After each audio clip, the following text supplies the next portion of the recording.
Të ndërtër shikues, Eselamu Aleikum. Mirë se vini në ciklin ton më të ri të emisioneve Familja. Në vend që t'i dëgjojmë rreth bashkëjetesës martesore nëpër kafene, nëpër social media, nëpër telenovela apo në çfarëdo lloj platforme tjetër, e cila paraqitet një marrëdhënie e shpërfytyruar nga sfera se si Zoti i gjithësisë e ka krijuar njeriu, do të ishte e mira që në emisionet tona ta trajtojmë këtë çështje tamam siç e ka zbritur Zoti dhe sipas pra le të themi frymës hyjnore. Por që ta bëjmë dhe që ta hapim më në detaje këtë dosje midis fesë dhe realitetit, mirëpresim mysafirin tonë në studio, hoxhën e nderuar Ahmet Kalaja. Mirë se vjen, faleminderit. Faleminderit juve që pranuat ftesën. Çfarë në kupton Islami me një marrëdhënie bashkëtorë të mirë? Një marrëdhënie bashkëtorë të mirë do të thotë të kuptosh se përse je lidhur, të kesh një qëllim dhe një objektiv të qartë. Nuk kupton që njeriu në jetën bashkëtorë nuk do të thotë që gjërat shkojnë patjetër vaj, sepse jeta ka sfida dhe sprova. Të kuptosh se të mbash familjen je, domethënë, në luftë me djallin e mallkuar, është një sprovë për njeriu për të arritur kënaqësinë e Zotit. Një jetë bashkëtorë e mirë do të thotë t'i japësh hakun bashkëshortes apo ajo t'ia japi hakun burrit, dhe pra të realizosh të drejtat e bashkëshortes dhe ajo të realizojë të drejtat ndaj teje. Një jetë bashkëtorë e lumtur do të thotë përgjegjësi, një jetë bashkëtorë e lumtur do të thotë amanet, një jetë bashkëtorë e lumtur do të thotë siç kërkon ti të drejtat tua, duhet t'japësh të drejtat e palës tjetër. Një jetë bashkëtorë do të thotë detyrime dhe përgjegjësi. Një jetë bashkëtorë e lumtur do të thotë që ta shohësh, domethënë, jetën bashkëtorë si një moment ngjitje dhe afrimi me Zotin e gjithësisë, ta shohësh jetën bashkëtorë si një moment pastrimi nga mëkatet dhe gjunahet, sepse edhe ato problematikat që mund të ketë jeta bashkëtorë faktikisht janë një metodë apo një formë pastrimi. Jetë bashkëtorë në konceptin islam do të thotë që njeriu të jetë i kënaqur me caktimin e Zotit në momente dhe në situata të caktuara. Jetë bashkëtorë e lumtur do të thotë që tre gjërat bazike që Zoti i jep dhurat për çdo martesë të sinqertë ti mbash dhe ti ruash. Është dashuria, është mëshira dhe mshuria, dhe është prehja dhe qetësia. Pra, është diçka që duhet mbajtur dhe kultivuar dashuria në jetën bashkëtorë, pasi është njësoj si themi ne, si shpirti për trupin. Pra një jetë bashkëtorë që humbet dashurinë, domethënë, është sikur të kesh dy kufoma bashk afër njëra tjetrës, të ruhet dhimbshuria, dhe dhimbshuria të jetën bashkëtorë është si sistemi imunitar për trupin. Pra në momentin që humbet dhimbshuria, domethënë nuk ka gjë, çdo mikrob, çdo sëmundje, çdo lloj situate vjen edhe jep efekt edhe këtu, ndërkohë që duhet të ketë një sistem imunitar që e mbron jetën bashkëtorë, dhe preja dhe qetësia që do të thotë njeriu të ketë një moment furnizimi me energji për të ballë me sfidat e jetës. Në momentin që mungon qetësia në familje, ky njeri nuk mund të jetë produktiv, ky njeri nuk mund të jetë aktiv, ky njeri nuk mund të jetë vital në jetë. Pra, le të themi me këto fjali përkufizohet të gjitha, përkufizohet një jetë bashkëtorë e lumtur. Pra, nuk është jetë siç e thatë dhiu, domethënë nuk është jeta bashkëtorë e lumtur një telenovel apo një serial, sepse zakonisht ato paraqesin mini momente të një jete. Ndërkohë që faktikisht jeta nuk është ashtu. Fundit ashtu e ka parë skenaristi që ta ndërtoi filmin apo ta ndërtoi telenovelën në mënyrë që të tërheqi shikimet e tjerë. Po faktikisht jeta reale është një jetë kot, një jetë surreale, thjesht për të hequr vëmendjen. Tani llogaritet paraqitet jeta në 30 minuta apo në 1 orë. A mund të jetë jeta 1 orë? Nuk është. Për këtë arsye është surreale. Mirëpo njerëzit janë të ndikuar të kjo pjesë dhe mendojnë se jeta bashkëtorë në pikërisht ato fotot apo ato momentet që paraqiten në rrjetet sociale apo telenovela. E vërtetë është që është krejt diçka tjetër. Jetë bashkëtorë e lumtur do të thotë ne nuk harrojmë misionin dhe qëllimin se përse ekzistojmë. Dhe se jeta bashkëtorë, martesa, krijimi i familjes, le të themi janë si disa shkallë që na afrojnë me Zotin që na bën, domethënë, më të përgjegjshëm për jetën dhe misionin për cilin Zoti na ka sjellë në këtë botë, që është ne jemi halif në këtë tokë, pa ne jemi në këmbësit e Zotit, rregulluesit e jetës në tokë dhe ky lloj statusi na bën që ne çdo gjë që na ndodh në jetë ta ndërmarrim si mjet dhe jo si qëllim në vetvete. Në fakt sot në epokën e medjave, le të themi edhe medjave sociale, digitalizimit, ndërtohet një lloj iluzioni, pra merren disa familje më të pasura, më të arrira dhe përhapet tek masat fryma e karrierës, fryma e, le të themi, pra jo një familje solide tradicionale, por e një, le të themi, një jetë ku edhe burri dhe gruaja konkurrojnë madje ndoshta edhe me njëri tjetrin se kush tjetë më i suksesshëm e kështu me radhë. Kjo shmange nga realiteti ka krijuar dhe modelet e veta të këqija faktikisht. Por kush është modeli i mirë? Pra, si ishte Muhamedi alayhis salam familja, me bashkëshortet, me fëmijët e kështu me radhë? Pra ne gjithmonë, domethënë, duam të orientojmë njerëzit tek ndërtimi i një jete bashkëshortore të shëndetshme dhe ndërtimi i një jete bashkëshortore të shëndetshme nuk është ajo siç e përmendëm pra të dy, ajo që paraqitet apo ajo që na shitet në momente apo në rrjete e kështu me radhë. Jeta bashkëshortore do të thotë e lumtur do të thotë që të dy bëhen krah me njëri tjetrin, të dy janë mbështetës njëri tjetrit edhe nuk janë konkurrues, nuk po garojnë me njëri tjetrin. Faktikisht janë të dy plotësues njëri tjetrit. Për këtë arsye, domethënë, nëse shohim jetën e pejgamberit alayhis salam, do të shohim një jetë bashkëshortore, domethënë modeli më interesant dhe më të bukur njëkohësisht, sepse ai vetë thotë më i miri në mesin tuaj është ai që është më i miri me familjen, me bashkëshorten e tij dhe unë ai e thekson dhe unë jam më i miri në jetën time bashkëshortore. Dhe faktikisht po të shohësh jetën bashkëshortore të Muhamedit alayhis salam, ai ka qenë i kompletuar në të gjitha aspektet. Pra po ta shohim në aspektin e dhurimit të dashurisë, ka qenë modeli më i lartë. Domethënë saqë do të jap një detaj shumë thjesht për dhënë më kuptuar se si ai nuk e linte moment pa e shfrytzuar në kuptimin e dhurimit të dashurisë. Për shembull, ushqeheshe me bashkëshorten e tij, për shembull në rasti Aishës. Dhe Aisha, për shembull, nuk është se kishin ato gjithë secili gotën e vet, një gotë ishte për të dy, si më thon. Dhe pinte Aisha nga kupa, nga gota. Dhe pejgamberi sa më merrte kupën, gotën pra, edhe e kthente nga ajo anë që kishte pirë Aisha. Dhe pinte aty ku kishte pirë Aisha. Qartë. Pra romancë. Pra pa folur shumë e dha mesazhin shumë të fortë. Ose kemi për shembull rast tjetër, thotë o Aisha, i thotë në një rast tjetër. O Aisha, e di të thotë që unë e di kur ti je mërzitur nga unë ose je e kënaqur shumë prej meje. Tha si o profeti i Zotit, si e kupton ti? Tha kur ti je shumë e kënaqur prej meje, ti thua po pasha Zotin e Muhamedit, jo pasha Zotin e Muhamedit. Kurse kur je mërzitur prej meje, ta thua po pasha Zotin e Ibrahimit, jo pasha Zotin e Ibrahimit. Nëna e besimtarëve e kuptoi që kishte dalë situata nga kontrolli, tha. O pejgamberi i Zotit, nga sot e tutje vetëm pasha Zotin e Muhamedit do të.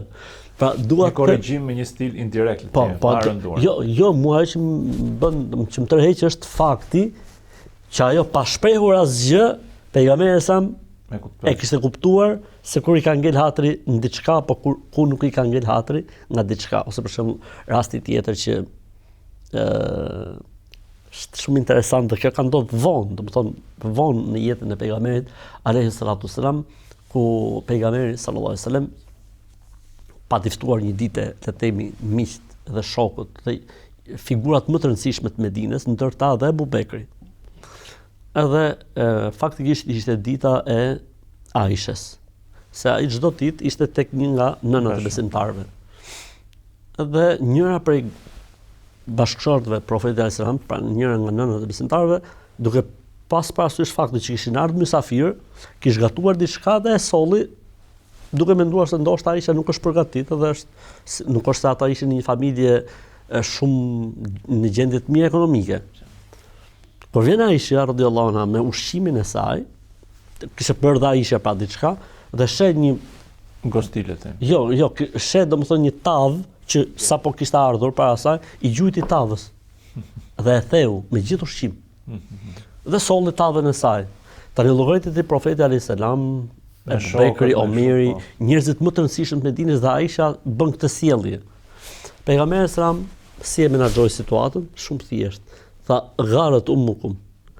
E tha nëna juaj është kjo, ja si ka xhelozi. Nuk tha për shembull kush je ti, si gjum syt njerëz, absolutisht e kaloi kaq. Ja nëna juaj u bë xheloze.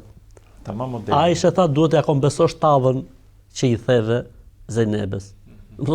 Tava do t'ja kompensosh, se është haku i saj, është pasuria e saj, se më thonë ndërkohë që pra ideja kush është pejgamberi sallallahu alajhi wasallam në shprehjen e dashurisë ka qenë domethënë jo vetëm kaq, po domethënë edhe flasim domethënë në jetën bashkëshortore, le të themi në jetën e shtratit, domethënë ka qenë një drues i një dashurie të jashtëzakonshme, domethënë nuk ndodhte që pejgamberi alayhis salatu wasalam, edhe pse bashkëshortet e tij do të ishin në gjendjen le të themi që nuk lejohet mashkullit të afrohet femrës, që është gjendja e të përmuajshme, megjithatë nëna e besimtarëve prapë tregon lozte me ne thot edhe pse ishim në gjendje të çfarë do të thotë kjo në vëllai, që do të thotë nuk kishte, domethënë sepse ne deshëm apo nuk deshëm, nëse flasim për dashuri, deshëm apo nuk deshëm që kuptimi më i madh i kësaj pjese të dashurisë është jeta e shtratit. Qartë. Absolutisht që po. Dhe unë mendoj, domethënë problematikat më të mëdha, Zotin falë nëse e më gabim, problematikat më të mëdha që ka sot jeta bashkëshortore në përgjithësi është mosdhënia hak në shtrat. E si pasojë do ta çojë palën tjetër të ftohet, do ta çojë palën tjetër të kullosi syt lart e poshtë. Dhe në momentin që shtrati bashkëshortor do të jetë i mbushur me dashuri, do të jetë i mbushur me marrëdhënie seksuale, unë jam i sigurt se 80% e problematikave në jetën bashkëshortore do të jenë të ezauruara. Pra pejgamberi alayhis salatu wasalam ishte i gjithanshëm. Për shembull e pyetën nënën e besimtarëve, tanore, pejgamberi mbrenda në shtëpi çfarë bonte, si sillej, sepse shumë interesante me ditë se si është profeti. Jo thon, kur futej në shtëpi profeti alayhis salam, bonte punë të shtëpisë. I ndihmonte familjen e tij.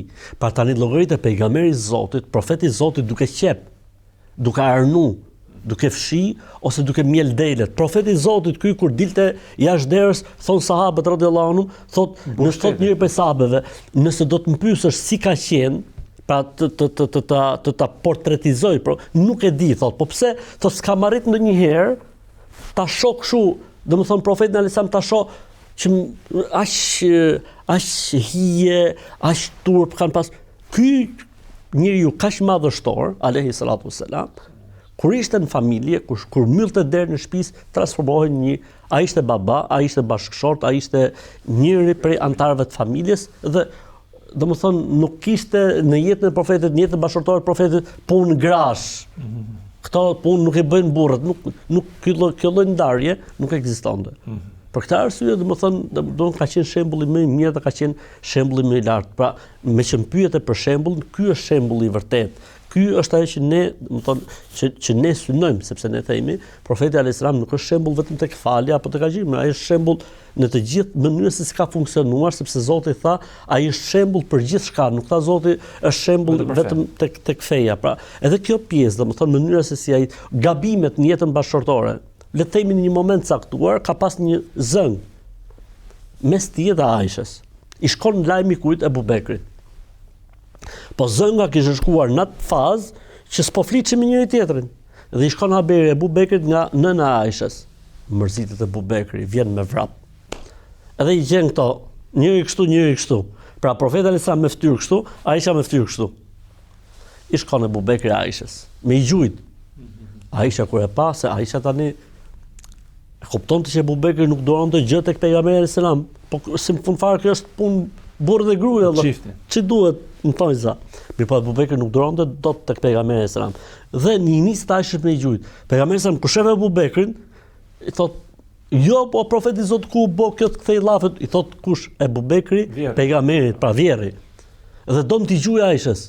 Aisha kur kuptoi që baba e kishte ndarë me njën, shkon dhe më qivet pas pejgamberit. Ebu Bekri që e ndiste dhe Aisha që shkonte dhe rrotulloi derisa tha pejgamberi, mori pejgamberi ose me Ebu Bekrin dhe e nxorri jashtë. Edhe pejgamberi pastaj kthehet nga Aisha, në momentin tak e shfrytëzoi. Tha Aisha, shef, unë prapë dola mbrojtje, unë të ruajta. Pra, domethënë, në çdo lloj situate mundohej që çdo lloj gjendje ta kthente në pozitivitet, ta kthente në si më thon, në investim pozitiv dhe jo edhe në negativitet. Pra dua të them një fjalë që pejgamberi sa i tillë ishte aktiv, i gjallë, dhuronte dashuri jashtë mase, bonte gara me Aishën. Bonte gara me Aishën. Po, tha një herë, tha kush i ka duart më të gjata, pra kush gatun më mirë. Pra nuk i harronte të gjitha këto për të na dhënë neve të kuptojmë se jeta bashkëtorë është një jetë në miniaturë. Pra në momentin që ti dita jetosh mirë, ti mund të jesh jashtë lider i mirë, ti mund të jesh jashtë një udhëheqës i mirë, ti mund të jesh jashtë gjithçka pozitiv, sepse aty është bërthama e energjisë pozitive ose negative, aty në shtëpi, aty në familje, edhe në jetën tonë, do të thonë shihin njerëzit që kanë një familje të konsoliduar, një familje të mirë orientuar, edhe në jetë janë produktive, edhe në jetë janë ndikushi, dhe shihin një familje e cila është e shturur apo një familje e cila është e hapërdar, siç e themi ne, domethënë, atëherë ti je i sigurt se anëtarët e kësaj familje jashtë nuk do të jenë në kush e di se çfarë, sepse qysh aty fillon bromosja. Në fakt, dimensioni që ju paraqitet pra i modelit të mashkullit në familje është një dimension i cili mungon tërësisht në, le të themi, shpalosja që bëhet sot në media, rrjetet sociale, pra dhe nuk ka një model për këtë pjesë, edhe vetë filmat, telenovelat që ndjekin masat, pjesën e cjellurit familje nuk e paraqesin fare, sepse paraqesin një mashkull merr me momente. Po, merr me momente dhe ideja është që si tërheqim vëmendjen e teleshikuesve me skema, me gjëra, ndërkohë që vakum i madh kjo pjesë. Po, domethënë por interesante është sepse normalisht jeta në çift ka dhe problemet e veta. Absolutisht. Kemi edhe një rast ekstrem, ju e dini më mirë, ku Aisha dhe akuzohet për nderin e saj. Pra, është interesante kjo pjesë si e ka menaxhuar profeti sallallahu alajhi wasallam, sepse këtu që ne do e kishin rraf, do e kishin vrarë momentin bashkëshortin që vishin fjalë. Faktikisht kjo ka qenë një sprovë e madhe që e kaloi edhe Aisha radhiyallahu anha, po edhe vetë pejgamberi alayhi salatu wasalam. Ka qenë një moment që, domethënë, u përhapën zëra në Medinë për të akuzuar Aishën radhiyallahu anha. Aq shumë u përhap, le të themi, ky lloj lajmi, po fake news, saqë filloi të përflitej shumë, saqë edhe pejgamberi sallallahu alajhi wasallam nuk po merrte një sinjal nga Zoti. I sprovuar dhe profeti në këtë lloj situate. Mirë, po gruan e tij nuk thoshte dot gjë se kishte fakte. Ishte e përfolur situata dhe tregon nëna besimtarve Aisha, domethënë në ato fillimet e ngjarjes nuk kishte ndonjë reagim. Po e pash sa ne nga fundi edhe profeti alayhis salam filloi të ftohej, si normalisht duke fol gjithë njerëzit, njeriu mbushet. Filloi të ftohej, po nuk shprehu gjë. Derisa e pyes babën tim dhe nonën tim, i treta ishte thot sikur po nuhas, një lloj ftohje. Profeti s'kishte shprehur asgjë, sepse në Islam nuk mund ta akuzosh dikë pa qenë me fakt të qartë, ka të dëshmitar. Pra nuk e torturoi folse, pra ja, nuk i foli fare. Ja. Tha, thot nënës dhe babës vet Aisha, shotha se profeti është i ftohur pak për me. Çfarë ka ndodhur? Pse i thanë ata, nuk e din ti? Tha jo, Aisha ishte out fare. Thanë është mbush me dinja, thot me çfarë? Thot është mbush me dinja, thot se ti je, domethënë në rast të një udhëtimi, thot Aisha si kjo, thot kështu, po flasin gjithë. Thot Aisha, thot nga një moment fillova të qaj. Sepse e shija që profeti nuk reagonte, po ishte i ftohur. Vazhdoi sprova. Pra si kishte thonë gjë bashkëshortës, para se fliste gjithë populli. Vjen një moment pastaj që profeti alayhis salam, si më thon, shpërtheu dhe shikon notat e shpërthimit të profetit. O Aisha, nëse je e pastër, Zoti do të sjell për ty një lajm. Ta pastroj figurën. Do të pastroj figurën tënde, do të certifikoj Zoti tekstualisht. Nëse ke bërë mëkat, mend, profeti kishte arrit, pendohu se Zoti e pranon pendimin. Shpërthim thonjsa se ky është një komunikim që po. A nëna besimtar si reagoi? Tha aty, unë, sikur mu hap toka, mu hap qielli dhe ngreta durr tek Zoti. Thashë Zot, vetëm ti mund të sqarosh gjendjen time. Nuk kalon vetëm se disa ditë dhe vjen një faqe kuranore në surën Nur, faqja e 2, ku Zoti i Madh tregon se ai ishte e pastër dhe se le të themi Tashakisit e përhapës si lajm. Ky lajm ishte lajm i pasakt, fake news. Dhe e pastroi Zoti dhe ajo faqe lexohet sot e kësaj dite dhe do të lexohet deri në ditën e Kiametit. Pra Zoti është i madh dhe Zoti hedh ndonjëherë sprova dhe ky ishte një rast le të themi shumë shumë i vështirë për vetë pejgamberin sallallahu alajhi wasallam, vetë për Aishën radhiyallahu anha. Megjithatë, mënyra se si është menaxhuar situata ka qenë në kulmin e asaj që mund të reagojë një mashkull, një burr ndaj bashkëshortes tij. E gjithë kjo nënkupton atë që ne i themi në gjuhën tonë fetare, el muashara bil ma'ruf, të jetosh mirë, të kalosh jetë të mirë, ta bësh jetën bashkëshortore sa më të mirë.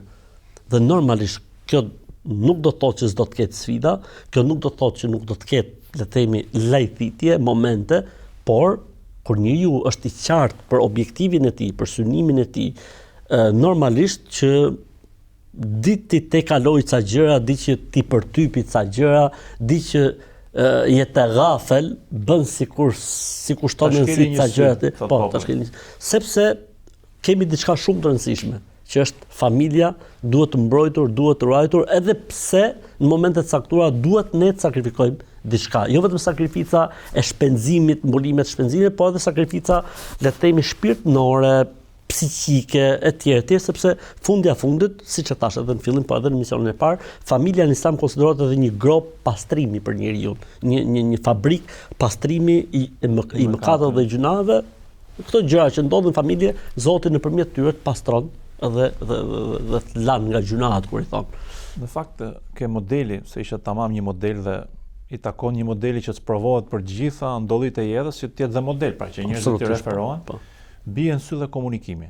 Statistikisht sot komunikimin ose mungesa e komunikimit çift dhe mosdëgjimi i partnerit është shkaku kryesor që sjell, le të themi, divorcet ose sjell problemet sociale. Dhe këtu në këtë pjesë bie në sy se si profeti alayhis salam dhe rastet më ekstreme ishte tepër i komunikueshëm, tepër dashamirës e kështu me radhë. Te komunikimi, faktikisht duhet të them diçka. Komunikimi në jetën bashkëtorë është shumë i rëndësishëm. Siç në të gjitha, le të themi, në të gjitha fushat e jetës, komunikimi është shumë i rëndësishëm. Pra, inne minel bejani le sihra, komunikimi është ose si më thënë, retorika, elekuenca, është një lloj magjie. Hipnoze, një lloj hipnoze, po. Domethënë që duhet jetë edhe kudo në jetë. Pra, kudo që ti jesh në jetë, një që ka komunikim, një që flet, një që di të shprehet, është shumë më i pranueshëm për shoqërinë, për rrethin, për bashkësinë. Influencues, po. Se sa dikush tjetër i cili mban për vete. Dhe patjetër duhet të ketë komunikim dhe komunikimi duhet të jetë aktiv. Mirë, po kemi një gjë që ne duhet ta kuptojmë në jetën bashkëtorë. Komunikimi i mashkullit nuk është komunikimi i femrës. Ç'do të thotë? Femra është më e prirur për të folur, për të shprehur. Mashkulli është më i prirur për të dëgjuar. Mashkulli, pra motrat tona, gratë, pra duhet kuptojnë se mashkulli është më i prirur për të dëgjuar dhe më pak i prirur për të shprehur. Mashkulli ka një mënyrë tjetër komunikimi të shprehurit, që është komunikimi nëpërmjet dhurimit, komunikimi nëpërmjet sakrificës, komunikimi nëpërmjet daljes, komunikimi, domethënë, pra mos të presi femra që burri të flasi sa shflet ajo. Pra burri, pra ne duhet të kuptojmë se prej normave të suksesit në një jetë bashkëtorë është të kuptojmë se kemi dy krijesa të ndryshme, dy natyra të ndryshme, se s'po m'vinte. Pra mashkulli ka natyrë tjetër dhe femra ka natyrë tjetër. E duke qenë se janë dy natyra të ndryshme, tani mos kërkojmë që një mashkull cillet me një grua si gratë, po mos kërkojmë që gruaja cillet me një mashkull si burrat. Jo, gjithsecili ka natyrën e vet të komunikimit. Për këtë arsye, domethënë dhe motrat, gratë, pra duhet të jenë përgatitura që mos presin prej burrit llafologun. Qartë. Nuk është në natyrën e burrit, pra edhe ne mos kërkojmë. Pastaj si tha mashkull, njeriu në ditë ta flet, le të themi 10.000 fjalë. Për shembull, ekstremi. Burri 8.000 kalon jashtë, i mbeten edhe 2.000 tjera, ndërsa gruaja ka harxhu 2.000, kanë mbetë 8.000. Por ama edhe mashkulli të ketë parasysh që mos t'i harxojë të gjitha jashtë. Okej. Përveç mos t'i harxojë. mos jetë dhe arrogant. Pra, kemi anën e motrave, do të kuptojmë, por edhe si thot profeti, kujdesni të qelqtat. Nuk e di sa e saktë është si hadith. Po, sa hadithi sa Buhari. Edhe kjo pjesë si e trajton feja, arrogancën në komunikim që e thyn edhe. Absolutisht, domethënë ne kemi edhe në gjuhën shqipe që thot fjala vret më rënd se sa plumbi. Dhe gjua kocka s'ka, po kocka thyen, thot po, s'ka dyshim. Pra, domethënë ideja e komunikimit duhet të jetë patjetër komunikim, po unë kisha për qëllim të luftoj atë dëshirën e tepruar për një komunikim, domethënë nuk mund të kërkojmë barazim në komunikim, por komunikimi duhet të jetë patjetër. Domethënë për ta dëgjuar çfarë thot, si kanë qenë hallë, si kanë shku punët, çfarë duhet bëjmë diçka, cili është plani apo programi për këtë javë, domethënë mos ta lej gjithë barrën tek bashkëshortja, po edhe ajo mos ta lej gjithë barrën aty. Duhet patjetër, komunikimi është çelësi më e rëndësishme në një jetë të suksesshme bashkëshortore. Ne sot jetojmë edhe në epokën e sfidave, le të themi tensionit, anktheve dhe kjo lloj trusnie, e cila vjen në ambientet e punës, në biznes, njerëzit shpesh e transferojnë dhe brenda në familje. Dhe duke nxjerr pra, siç e thamë në fillim të emisionit, nga konteksti i një jetë bashkëshortore, në një jetë me tension, me debate, pra le të themi kthehet shtëpia po tamam si rruga. Ose kthehet shtëpia në një zyrë të dytë, ose kthehet shtëpia në një punë të dytë, ndërkohë që faktikisht nuk duhet të ndodhi kështu.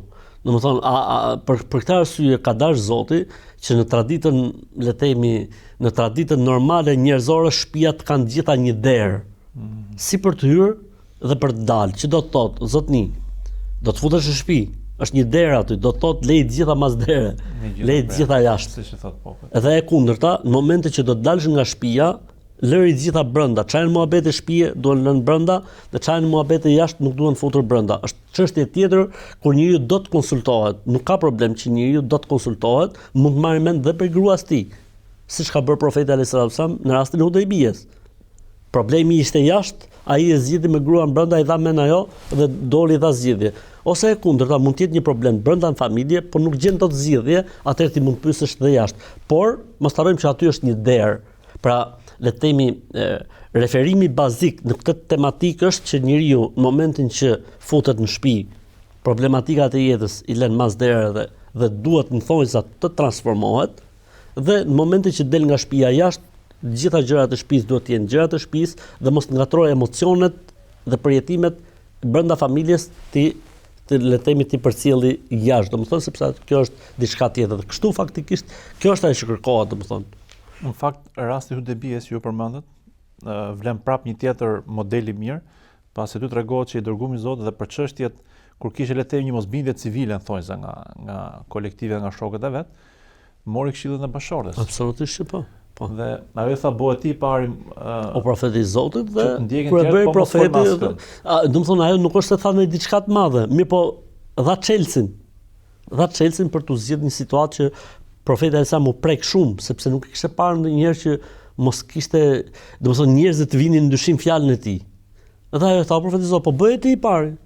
Edhe më kaq, edhe më të vërtetë ashtu ndodhi. U konsultu. Po. Pra, një tjetër rast brillant, le të themi, se si ka qenë komunikimi me bashkëshortet, ndarë problematika tjetër, konsulte dhe marrë mendimit, që është shumë e rëndësishme në epokën tonë akoma e vujmë si fenomen social.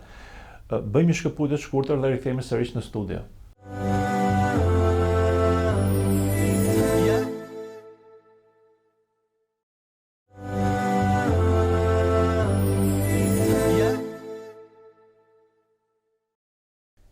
Ja pra, kur rikthyem sërish në studio. Hoxhë nderuar, një pyetje besoj që vjen edhe nga publiku dhe që është më se natyrale në çdo marrëdhënie, le të themi qoftë kontraktuale, qoftë njerëzore kështu me radhë. Kush janë drejtat dhe detyrimet të themi e secilës palë në jetën bashkëshortore? Faktikisht këtu nis gjithçka. Këtu nis gjithçka, domethënë nuk mund të flasim për një jetë bashkëshortore të mirë apo të lumtur nëse nuk vjen themelet dhe nuk vjen kolonat dhe nuk ndërtohen muret. Të jesh korrekt në përqimin e të drejtave që ka bashkëshortja, të jetë bashkëshortja korrekte në përçimin e drejtave që gëzon burri, të plotësosh detyrimet që ke ndaj bashkëshortes, të plotësoj detyrimet që ka ndaj burrit, të çohen në vend, le të themi, kushtet kontraktuale në momentin e celebrimit. Në momentin që janë këto të treja, jeta bashkëtorë do të jetë perfekcion. Dhe çdo gjë tjetër është plotësim dhe komoditet, dhe çdo gabim që mund të ndodhi është i menaxhueshëm lehtë. Që do të thotë, burri ka disa, le të themi, detyrime që duhet t'i realizojë patjetër ndaj bashkëshortes tij. Detyrimi i shpenzimeve. Barra e shpenzimit në familje bie mbi burrin. Po do thotë jo, po jeta është e vështirë etj. Okej, në momentin që gjej një gjumë mirë kuptimi me njëri tjetrin dhe edhe ajo kontribon, Zoti është përbleft. Mirë po, si detyrim bazik, shpenzimet në familje i ka përgjegjësi burri. E drejta pra e shpenzim, pra si më thënë mbulimi ekonomik i nevojave. E dyta, strehimi, pra është detyrë e burrit. E treta, nevojat personale, pra që është veshmbathja e kundicione etj. Dhe e fundit fare që ne e përmendim, domethënë është plotësimi i nevojave fiziologjike shtrati. Në momentin që burri përgjigjet për këto të katërta ndaj bashkëshortes tij, domethënë ai ka bërë ato që quhet, ka realizuar të drejtat dhe detyrimet ndaj bashkëshortes. Po bashkëshortja ndaj burrit të saj. Bashkëshortja obligohet që të jetë, le të themi, me burrin e saj e bindur dhe respektuese, që do të thotë në momentin që burri ka të drejtë, fjala nuk duhet bërë dysh, domethënë nuk duhet diskutuar. Në momentin që burri nuk ka të drejtë, fjala e tij duhet, domethënë, këshilluar, duhet orientuar, domethënë, dhe në momentin kur gjëja është e paqartë, pra nuk është tani ka drejt apo s'ka drejt, po thjesht burri mendon se kjo është më e mirë në dobi të familjes. Në këtë rast, gruaja duhet të ketë një bindje dhe respekt ndaj fjalës burrit. Pra, detyrimi i parë është bindja dhe respekti. Detyrimi i dytë është detyrimi, le të themi, i jetës së shtratit, pra duhet të jetë, domethënë, gjithmonë korrekte ndaj nevojës, le të themi, fiziologjike që ka burri në jetën bashkëshortore. Dhe e treta, të trajtojë familjen siç trajtohet në traditën ku jetohet. Pra le të themi, ka vende që gruaja i bën të gjitha, atë këtu duhet i bëj të gjitha. Ka vende ku gruaja nuk i bën të gjitha, po bën disa gjëra. Atëherë gruaja duhet të eci me atë me namatin e jetës, me pulsin e jetës, me mënyrën se si, me ritmin e jetës, pra mënyrën se si jeton shoqëria duhet të jetojë dhe ajo brenda familjes saj. Që nënkupton rregull, që nënkupton mirëkuptim, që nënkupton, domethënë, një jetë e orientuar, jo një jetë e shturur, ku nuk dihet çfarë bën gruaja, ku nuk dihet çfarë bën fëmia, ku nuk dihet kush hyn, kush del. Këto gjërat nuk funksionojnë.